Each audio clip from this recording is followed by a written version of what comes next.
வணக்கம் சிகப்பு நானா டோலர் டோலிகளே. இன்னைக்கு நம்ம நட்சத்திர ஜன்னல்ல என்ன பார்க்க போறோம்னா, இந்த நடிகைகள் இருந்தாங்க, இப்ப திடீர்னு அவங்க காணாம போயிட்டாங்க. அவங்கள நாங்க தேடி கண்டுபிடிச்சு உங்களுக்கு கொண்டு வந்திருக்கோம்.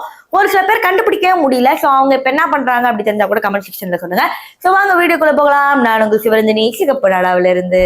இந்த லிஸ்ட்ல ஃபர்ஸ்ட் யார் பார்க்க போறோம் பாத்தீங்கன்னா, நாட்டு சரக்கு தரிகா. இவங்களை பத்தி நம்ம எல்லாருக்குமே தெரியும். தனுஷ் பாட்டுல சூப்பரா ஆடி இருப்பாங்க. பல படங்கள்ல பாத்தீங்கன்னா சைடு ரோலும் வந்து நடிச்சிருப்பாங்க. 6 படத்துல கல்யாண பொண்ணா இருப்பாங்க பாத்தீங்களா. சோ இந்த மாதிரி பல படங்கள்ல சைடு ரோல் நடிச்சிட்டு இருந்தவங்க இன்னைக்கு எங்க அப்படின்னு கேட்டா, எங்களுக்கே தெரியலையே. எங்கெங்கயோ தேடி பார்த்துட்டோம், இன்ஸ்டாகிராம்ல எல்லாம் பார்த்துட்டோம். கல்யாணம் பண்ணி செட்டில் ஆயிட்டாங்க அப்படிங்கிற மாதிரி ஒரு சில நியூஸ் மட்டும் பார்த்தோம். ஆனா இதுக்கப்புறம் அவங்க எங்க போனாங்க, என்ன ஆனாங்க அப்படிங்கறது தெரியல. சோ கடைசியா இவங்களை எந்த படத்துல பாத்தீங்க, இவங்க இன்ஸ்டாகிராம்ல அப்படி பாத்தீங்கன்னா கமெண்ட் செக்ஷன்ல சொல்லுங்க. அடுத்த லிஸ்ட்ல நம்ம யார் பார்க்க போறோம்னா, காயத்ரி ஜெயராமன். பிரபுதேவாவோட ஒரே படத்துல தான் நடிச்சாங்க. ஆனா அந்த படத்துல வடிவேலுக்கு டஃப் கொடுக்குற அளவுக்கு இவங்க சூப்பரா நடிச்சிருப்பாங்க.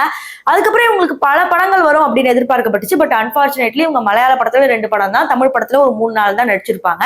அதுக்கப்புறம் இவங்க ஃபுல்லா சீரியல்ஸ்ல கான்சென்ட்ரேட் பண்ண ஆரம்பிச்சிட்டாங்க. இப்ப வந்து ஃபுல் அண்ட் ஃபுல் ஒரு பப்ளிக் ஃபிகரா இருந்தா கூட சீரியஸ்ல நடிக்க முடியல, தவிர படத்துல நடிக்க முடியல அப்படின்னு நினைக்கும் போது கஷ்டமா தான் இருக்கு. இப்ப நம்ம பார்க்க போறது அறிந்தும் அறியாமலும் ஹீரோயின் சமீக்ஷா அவர்கள். இவங்களை பார்க்கும் போது பாத்தீங்கன்னா செம்ம மாடர்னா சூப்பரா இருப்பாங்க. இதோட பாட்டு இப்ப கூட பயங்கரமா ட்ரெண்டிங்கா இருக்கு. அப்படி இருக்கிறப்ப இந்த ஹீரோயின் என்ன ஒரு 2 படம் நடிச்சுட்டு ஆளையே காணமே அப்படின்னு கேட்டீங்கன்னா, ஆளைதான் காணோம்.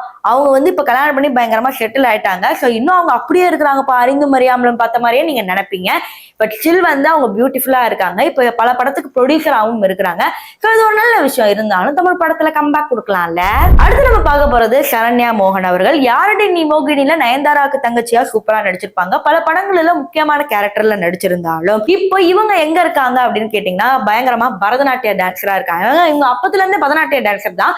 பட் ஸ்டில் கல்யாணத்துக்கு அப்புறம் உங்களுக்கு பட வாய்ப்புகள் சரியா கிடைக்காதனால இப்போ வந்து ஃபுல் டைமாவே இதை எடுத்து பண்ணிக்கிட்டு இருக்காங்க. இன்னும் ஒரு சில மலையாள படங்கள்ல நடிச்சிட்டு இருக்கிறதாவும் ஒரு சில தகவல் வந்தது. இவங்களை எவ்வளவு மிஸ் பண்றீங்க அப்படிங்கறத கமெண்ட் செக்ஷன்ல சொல்லுங்க. வீடியோவோட கடைசி பகுதிக்கு வந்துட்டோம். இப்ப சரண்யாவோட அக்கா சிந்து மேனன், என்னது அக்காவா, இவங்கெல்லாம் அக்கா இல்ல அப்படின்னு கேட்டீங்கன்னா, ஈரம் படத்துல இவங்க அக்கா தானே. அப்போ ஈரம் படத்தோட தங்கச்சி பேசிட்டா ஈரம் படத்தோட அக்காவையும் பேசணும். இப்ப இந்த அக்கா எங்க அப்படின்னு கேட்டீங்கன்னா, அவங்க இப்படிதான் இருக்கிறாங்க. ஆக்சுவலி பாத்தீங்கன்னா இவங்க பயங்கர ஹோம்லியா இருப்பாங்க. கொஞ்சம் வில்லத்தனமான கேரக்டர் பண்ணாலும் பண்ணுவாங்க, நல்லா ஹோம்லி கேரக்டர் பண்ணாலும் பண்ணுவாங்க. சரி இவங்களை வந்து மறந்தே போயிட்டோமே அப்படின்ற மாதிரி நீங்க நினைச்சீங்கன்னா, நானே மறந்துட்டேன். அப்புறமா ரீசெண்டா பார்க்கும்போது உங்களோட இன்ஸ்டாகிராம் ஐடியில பார்க்கும்போது இவங்க பயங்கரமா ஹாப்பியா இருக்கிறாங்க. திருப்பி தமிழ் படத்தாலும் நடிக்க மாட்டாங்க போல. அதை நினைச்சா கஷ்டமா தான் இருக்கு. இந்த வீடியோல நான் ஒரு 5 ஹீரோயின்ஸ் சொல்லியிருப்பேன். உங்களுக்கு எந்த ஹீரோயினை மிஸ் பண்றீங்க, யாரு என்ன அப்படிங்கிறது எல்லாமே கமெண்ட் செக்ஷன்ல சொல்லுங்க. மறக்காம சேனலை சப்ஸ்கிரைப் பண்ணுங்க. பாய்.